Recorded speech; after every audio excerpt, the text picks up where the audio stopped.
A4124, we're moving on, and actually this seems to be another 81S. 81S Morgan silver dollar, NGC grade, Mid-State 65, and I see a DPL qualification. Now that's something a little different there. What is DPL versus Dimple? It's actually the same thing. Okay. PCGS uses the DMPL designation. Okay. NGC prefers DPL. They both mean deep mirror proof light. So that's sort of, it's the same thing. It's just a way in which NGC and PCGS qualify something, the same thing in their own manner. It's identical. In fact, if you took this 81S 65 DPL and crossed it over to PCGS, they'd put it in an MS65 DMPL. Same coin, different designation. So same deep mirror proof like, they just call it deep proof like, or along those lines. This is NGC graded Mid-State 65 81S. I mean, again, they're known for their beauty and their shiny luster, but, you know, there might have been a lot struck, but not very many at this level. The price at A4124 is $1,350. Again, a great value for a high-grade dimple dollar, and the 81S is a great deal right there, especially when you're looking at, you know, this is 65, the 66, that old green was at, you know, almost twice that price. Right. So this is one of those more. It's even another affordable opportunity. I would venture to say. Again, $1,350. There's not much left to stay on that, because if you missed out on that 1880S in the old green holder, here it is, one grade lower. You can get a steal away from perfection.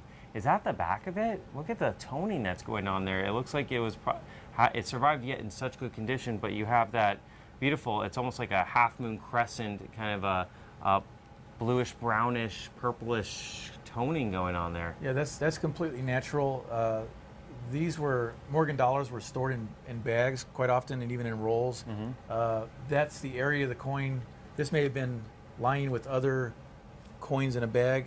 That was an exposed area that was maybe touching the canvas bag, and it oxidized. Some collectors pay a premium for that type of toning. Well, I mean, I actually, when I a few years back, I was actually a member of a toned coin society. I was one of the co-founders of that. No way. Yeah. Okay, well there you go. I actually loved.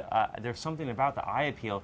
I mean, it can make a $10 coin go for tens of thousands because of the eye appeal. And you know, you see so many. I always like to search for the coins that have that beautiful half crescent moon, because you can literally see that it was sitting in a bag for 50 years, 100 years, and it was just sitting direct, and it didn't move because there's a perfect oxidation line going, and if the right elements were there, and over time, you just get these colors that boggle your mind. So, it also adds a uniqueness.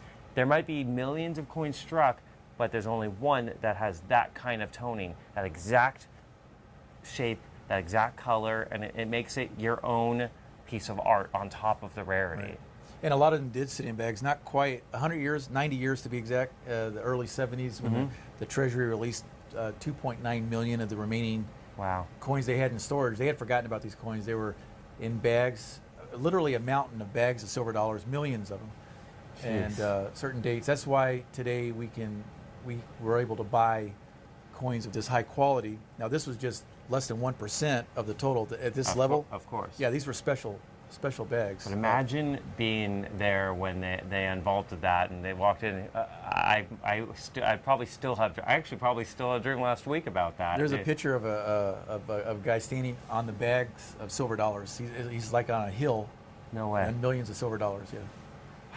To be that guy, I would like to sit down and shake his hand and hear the stories, because imagine being able to know what you know today about those Morgan dollars and being able to kind of start. I wouldn't even know where to begin. Right. Wow.